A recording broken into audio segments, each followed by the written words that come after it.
నమస్తే. ప్రస్తుతం మునుగోడులో జరగబోయే ఉప ఎన్నికల్లో టీఆర్ఎస్ నుంచి, బీజేపీ నుంచి, కాంగ్రెస్ నుంచి బలపడుతున్నారని తెలిసిన విషయం. అయితే ఇప్పుడు ప్రస్తుతం కాంగ్రెస్ పార్టీ నుంచి గోవర్ధన్ రెడ్డి గారి కూతురైన పాల్వాయి శ్రవంతి గారిని ప్రకటించడం జరిగింది. మరి ఇప్పుడు పాల్వాయి శ్రవంతి గారు మన ముందున్నారు. ఆమెను అడిగి తెలుసు. మేడం నమస్తే.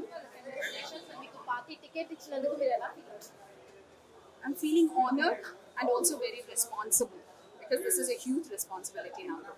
ఓకే మేడం, ప్రస్తుతం జరిగిపోయే ఉప ఎన్నికల్లో కాంగ్రెస్ పార్టీ గెలుస్తుందని అక్కడ ప్రజలు చాలా నమ్ముతున్నారు.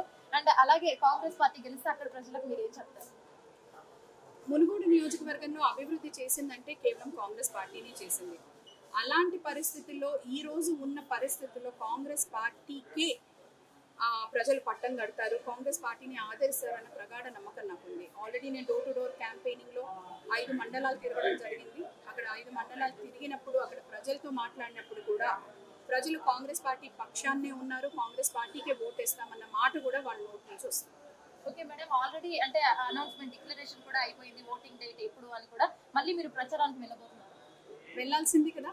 ప్రచారం ఈ రోజు ఒక 2 రోజులు పండుగ ఉందలాగే అంతలోగా నోటిఫికేషన్ వచ్చింది కాబట్టి ఇక్కడ ప్రణాళికలో ఏం పార్టీ డిసైడ్ చేస్తుంది అన్న దానికి ఇక్కడ ఉన్నాం. అక్కడ ప్రజల్లో మీకు ఎలాంటి ఆదరణ లభిస్తుంది? వారి ఇంటి కూతుర్లా, వాడి ఇంటి ఆడబిడ్డలా నన్ను ఆదరిస్తున్నారు. ఎక్కడ పోయినా కానీ నాకు వాళ్ళ ఆశీర్వాదం దొరుకుతుంది.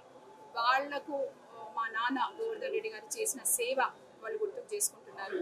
అదే ఆయన బిడ్డగా, వాళ్ళ ఇంటి బిడ్డగా కూడా నన్ను ఆదరిస్తున్నారు. ఓకే, అంటే ఇప్పుడు ఈ మునుగోడు ఉప ఎన్నికల్లో 3 పార్టీలు తలపడబోతున్నాయి, బీజేపీ వర్సెస్ కాంగ్రెస్ అలాగే టీఆర్ఎస్. అంటే ప్రతి ఉప ఎన్నికల్లో చూస్తే బీజేపీ అలాగే టీఆర్ఎస్ గెలుచుకుంది, కాంగ్రెస్ పార్టీ ఎక్కడ సీట్లు గెలవలేదు. ఇప్పుడు ఈ ఉప ఎన్నికల్లో గెలిచే అవకాశం ఉందని మీరు ఖచ్చితంగా నమ్ముతున్నారు?